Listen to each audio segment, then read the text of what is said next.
साथ मौजूद हैं, पूर्व कुलपति हैं ख्वाजा मोइनुद्दीन चिश्ती यूनिवर्सिटी के। सर, आपका बहुत स्वागत और धन्यवाद। इन दिनों ये कैंपेन चल रही है, इसको धार्मिक दृष्टिकोण से और सामाजिक दृष्टिकोण से आप किस तरह से देखते हैं? जी, थैंक यू मिश्रा जी।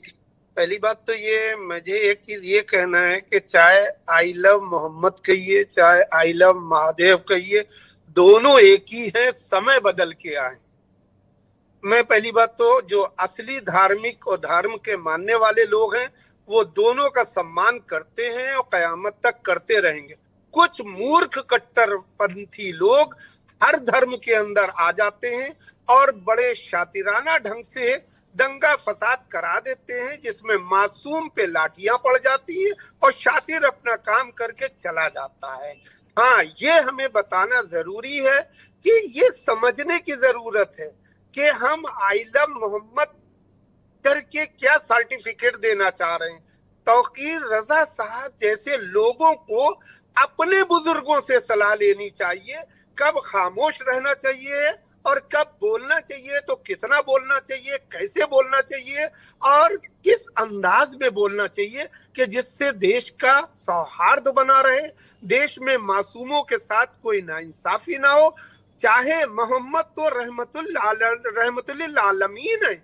जब भगवान को लोगों ने, एक नास्तिक ग्रुप भी है दुनिया में जो कहता है अल्लाह भगवान नहीं है और उन पर भगवान नाराज नहीं होते हैं, वो कहते हैं तू अपना काम कर, मैं अपना काम करूंगा, मैं तब भी बारिश। सर, मैं हाजी साहब से वही कह रहा था प्रोफेसर साहब कि हमारे नबी को, हमारे पैगंबर को, हमारे ईश्वर को किसी कलेक्टर के ज्ञापन की जरूरत नहीं है। सर बिल्कुल सही, आई 100% एग्री, बिकॉज इस पे सोचना चाहिए कि हम क्या देने जा रहे हैं। भाई आप रिस्पेक्ट करते हैं, उस पे कौन मना कर रहा है? हम भी हम तो एक बात कहते हैं कि आई लव मोहम्मद का आप समझिए 1,24,000 पैगंबर धरती पे आए हैं, उसमें राम भी है, कृष्ण भी है, महादेव भी है।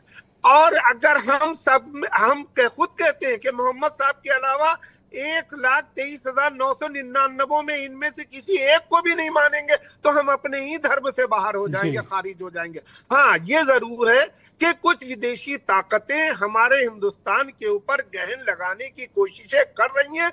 उनसे हर भारतीय को सक्रिय रहना चाहिए, हर भारतीय को एक समन्वय को, सौहार्द मेंटेन। अब सर, जैसे बरेली की घटना है प्रोफेसर साहब, अब क्या है कि यूथ को उकसा के करा दिया, अब पुलिस सीसीटीवी में सबको ढूंढेगी, FIR होगी, जेल जाएंगे। तौकीर रजा मौज करेंगे पर आम मुसलमान जेल काटेगा।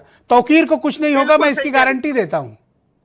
बिल्कुल सही। और ये भी बात है कि जब कहीं से रील चलती है तो उस रील के अंदर भी रील चलने लगती है। एग्जैक्टली। ये शातिर के ऊपर भी सुपर शातिर लोग जी। बहुत शुक्रिया सर, प्लीज हमारे साथ कंटिन्यू रहिएगा सर, इस डिबेट को थोड़ा आगे बढ़ा